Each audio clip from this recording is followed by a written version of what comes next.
For my 10 minutes of Torah today, I want to talk about contemplative practice.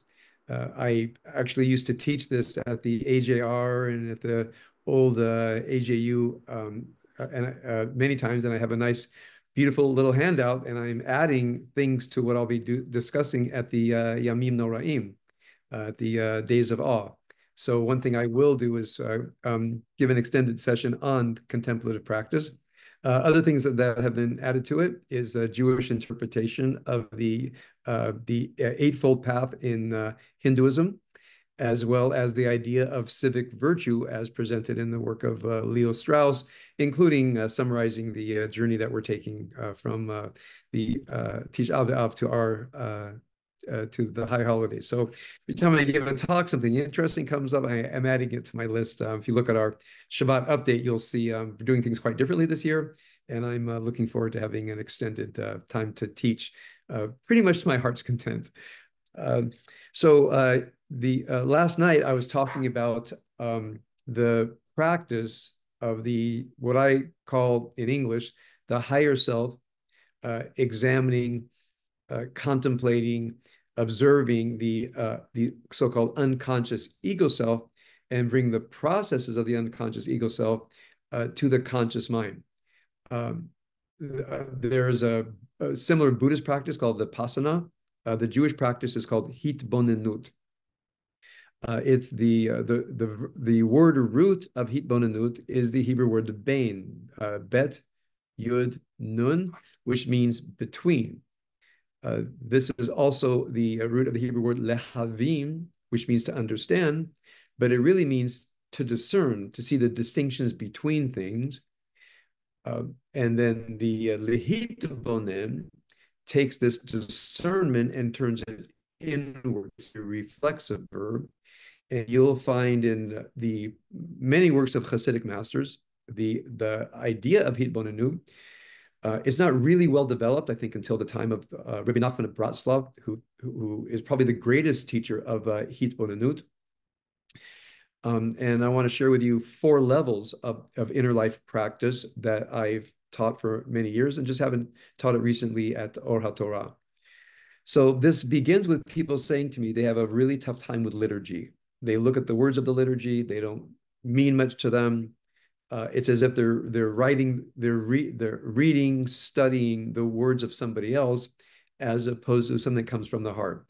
Now, there is a value in spontaneous prayers from the heart. I mean, it actually says it in the prayer book. Here's where you insert your own prayers. But I learned that many people have trouble with liturgy, because they haven't actually gone through the process of digging into their inner life experience. So here's the way that I teach it. One level is, and again, I'm not saying you need to do this, but it's a good thing to do it at least occasionally, is called hitbodedut. Hitbodedut is from the word boded, which can mean to be alone, not lonely, but alone.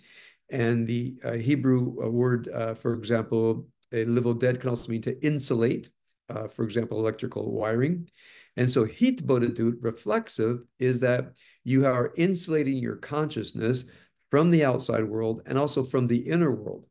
So this is something like a transcendental meditation, in that you move into a clear, crystal place of consciousness that's not affected by anything in the outside or any of the distress from the inside world.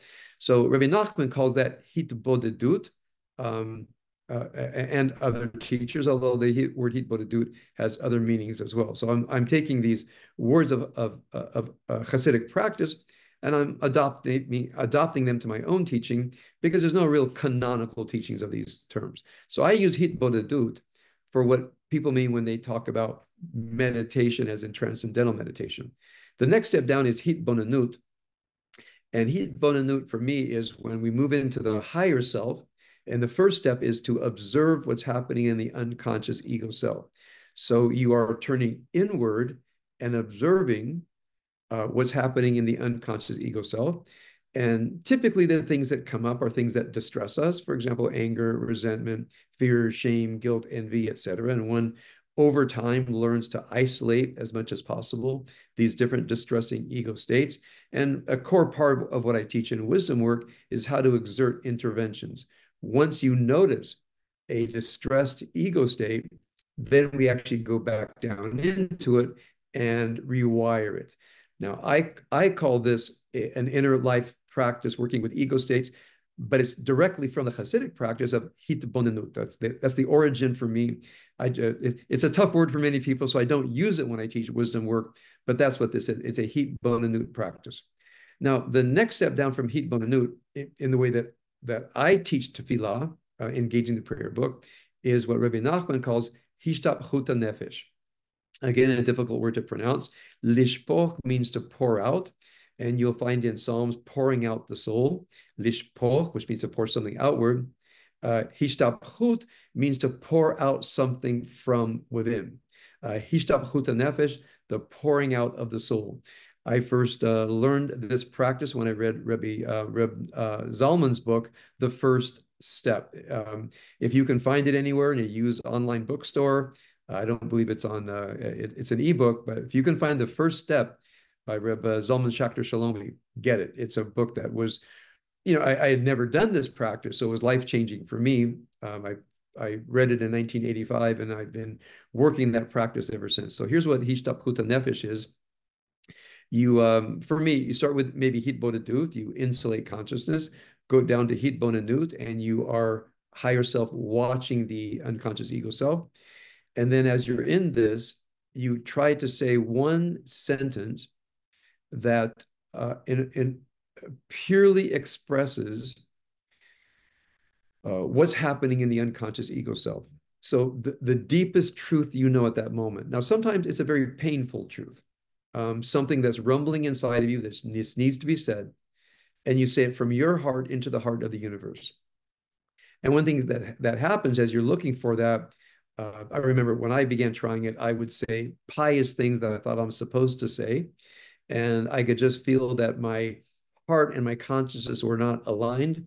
And then I finally found the truest thing I could possibly say. I said it.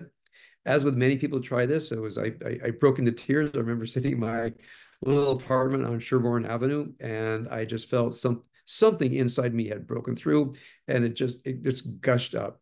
Now, Rabbi Nachman also calls this hitbonenut, spending time alone with God, but I prefer the term hishtapchut nefesh, or the outpouring of the soul, by the way, which is a book by Rabbi Nachman of Bratslav. If you want to read the extended treatment of this, you can find, I think, anywhere online.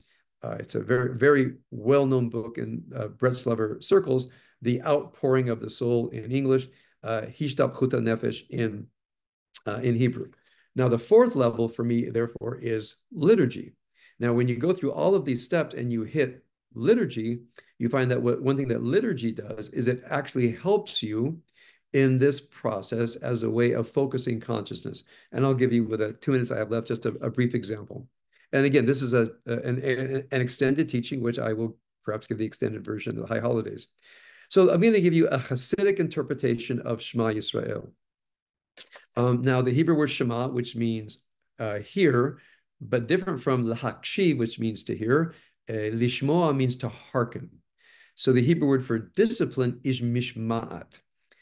When a child is not listening to a parent, they say, "Ta lo shomea li." You're not obeying me. You're not hearkening me. So mishma'at means discipline in Hebrew. So when I think Shema Yisrael, okay, I'm thinking God is saying to us, be disciplined or be a disciple. Now, what is a disciple? Now, a disciple comes from the word discipline, meaning you devote your life to something. And in the same way that we have to sacrifice momentary pleasure to master anything of value, whether it's dance, music, acting, singing, it all takes great effort, and we have failure and we have success and we feel like quitting, but we are a disciple of an art form. Of course, I talk about my being a disciple of martial arts. So Shema means become, again, in this Hasidic interpretation, means become a disciple. Choose something of value in the spiritual realm, where there's love, justice, truth, beauty, and try to imagine that you are going to be a disciple of one of these garments of God. Pick any word of great value in our liturgical tradition. And then it's Shema Yisrael. Um, so there's a very popular, something of a folk etymology of the word Yisrael, but actually etymologically it holds water. Yisra means to champion. So Yisrael probably means, accurately in ancient Hebrew, God is my champion. But it comes from the story of Jacob wrestling the somebody. And the somebody says to Jacob, "You are no longer Jacob, but Yisrael, ki sarita im Elohim ve'im anashim batuchal." And that's because it was a wrestling match that happened just before. So we take that to mean strugglers.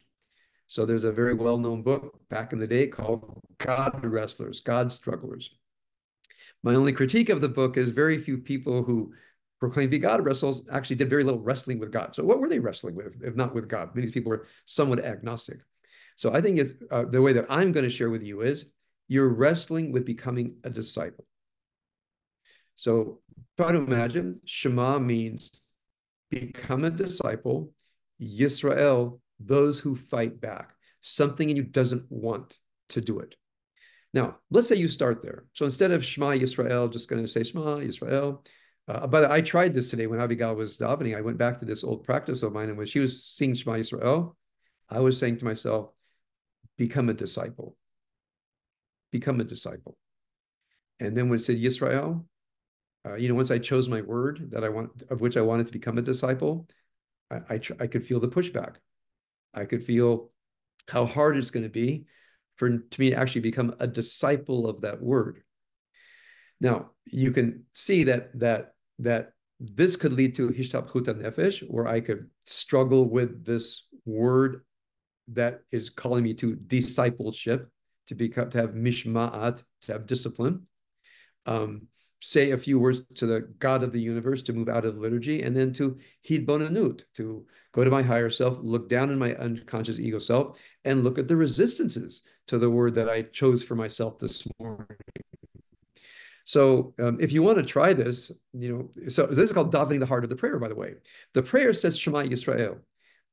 Just the heart of the prayer, right, could be become a disciple of some spiritual value that is difficult, that evokes resistance. Now, that's a long way to translate Shema Yisrael, but this is called davening the heart of the prayer instead of the words of the prayer. Davening the heart of the prayer instead of the words of the prayer. So I went from hitbonanut, being able to contemplate the inner life. As I was contemplating teaching this today, I went straight to my 4-level practice getting us to liturgy. I went into an actual spiritual practice exercise. Is very deep for me, and I just wanted to bring all of this out to you. Hidbonadu, insulating consciousness. Hidbonanut, higher self-examining the unconscious ego self. Hishtapchut nefesh, pouring out the heart to God, and then the actual experience of tefillah, especially davening the inner life of prayer alongside the actual liturgy. And one thing I want to do during the high holidays is actually focus on the inner life meaning of the high holiday prayers. Instead of davening the prayers with a cantor choir, which we don't have this year, I want to lead you on the path of the inner life of the meaning of the prayers. I invite you to join me on that journey. As I said in the email, we'll have much more information next week.